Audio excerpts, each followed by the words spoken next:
అందరికీ నమస్కారం. నా యూట్యూబ్ ఛానల్ వంటల వేదికకు స్వాగతం. ఈరోజు నేను చాలా ప్రత్యేకమైన రెసిపీ చేయబోతున్నాను. ఈ రెసిపీ ఏంటంటే వంకాయతో నాటుకోడి. ఈ రెసిపీ స్పెషల్ ఏంటంటే నాటుకోడి చికెన్కు వంకాయని యాడ్ చేసి వండడం వల్ల వెరైటీ టేస్ట్ వస్తుంది. కర్రీకి అదనపు గ్రేవీ కూడా యాడ్ అవుతుంది. ఈ రెసిపీ స్టార్ట్ చేసే ముందు చికెన్ మ్యారినేట్ చేసుకోవాలి. ఈ మ్యారినేషన్ ఎలాగో చూద్దాం. 1/2 kg నాటుకోడి చికెన్కు 1 చెంచా అల్లం వెల్లుల్లి పేస్ట్, 2 చెంచాలు ఆయిల్, 1/2 చెంచా ఉప్పు, 1 చెంచా కారం, 1/2 కప్పు పెరుగు, చిటికెడు పసుపు, కొద్దిగా నీళ్లు వేసుకుని బాగా కలుపుకుని కుక్కర్లో పెట్టి 3 విజిల్స్ వచ్చే వరకు ఉంచుకోవాలి. ఇక ఈ రెసిపీకి కావలసిన పదార్థాలు ఏంటో చూద్దాం.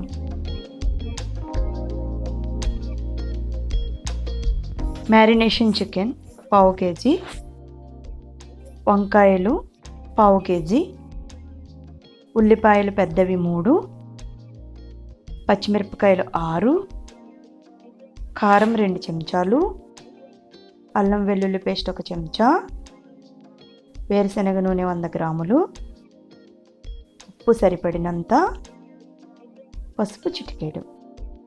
ఇక రెసిపీ స్టార్ట్ చేసేద్దాం.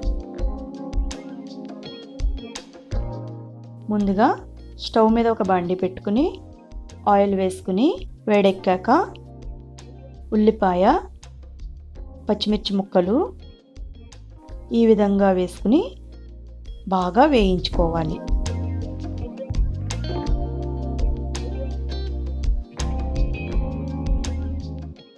ఇప్పుడు వంకాయ ముక్కలను కూడా వేసుకుని బాగా కలుపుకుంటూ వేయించుకోవాలి.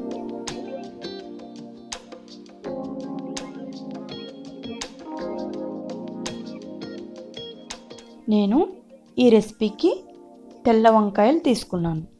నల్ల వంకాయలను కూడా తీసుకోవచ్చు. టేస్ట్లో ఎటువంటి తేడా రాదు. ఇప్పుడు ఉల్లిపాయ, వంకాయ ముక్కలు బాగా వేగిన తరువాత తయారు చేసుకున్న చికెన్ని వేసుకుని బాగా కలుపుకోవాలి.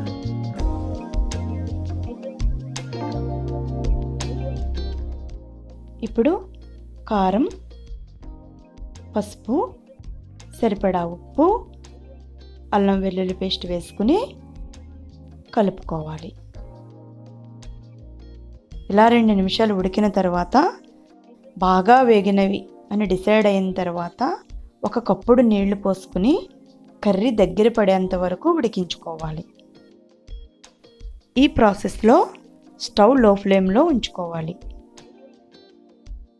ఈ కర్రీలో నేను గరం మసాలా వాడడం లేదు, ఎందుకంటే నాటుకోడి వంకాయ కర్రీ రియల్ టేస్ట్ మిస్ అవుతుందని.